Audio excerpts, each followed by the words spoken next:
तुम्ही विचार करा की तुमच्यावर कोणाचा तरी विश्वास आहे, त्यांच्यासाठी हार मानू नका. नमस्कार मित्रांनो, आज आहे डे 35, दिवस 35वा. आज मला तुमच्याबरोबर काहीतरी खूप स्पेशल झालं आणि मला ते तुमच्याबरोबर शेअर करायचं आहे. आज सकाळी मी नेहमीप्रमाणे काम करत होतो आणि अचानक माझ्या आईने मला बोलावलं आणि ती म्हणाली, दादा मी तुझे सगळे व्हिडिओ बघितले आणि मला सांगत होती की मला खूप छान वाटले व्हिडिओ वगैरे, म्हणजे मस्त बनवते असं तसं. ते बघून मला पण, म्हणजे ते ऐकून मला पण खूप आनंद झाला की बाबा हा, आपल्या घरच्यांना पण आपण करतोय ते आवडतंय. म्हणजे आपण जे प्रयत्न करतोय ते फक्त आपल्यासाठी नसतात की बाबा आपण जे व्हिडिओ वगैरे करतो, मी आता सध्या करतोय त्याच्यामध्ये कसं माझ्यासोबत माझे घरचे वगैरे किंवा माझी फॅमिली सगळे दिसते ना, माझे फ्रेंड सर्कल वगैरे. नंतर सहज ती बोलता बोलता एक वाक्य बोलून गेली की बाळा, तू आज जर हे करणं सोडून दिलंस तर तुला नाही पण मला जास्त दुःख होईल, कारण आता मला तुझ्यावर विश्वास आहे की तू काहीतरी करू शकतोस. म्हणजे की बाबा तिला एक विश्वास झाला की मी करणार काहीतरी म्हणून.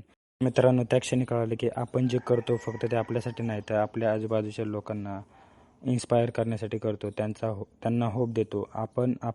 माझ्या आईला पण वाटलं की आपला मुलगा काहीतरी करतोय बाबा नवीन, तर त्याला आपण सपोर्ट केला पाहिजे वगैरे.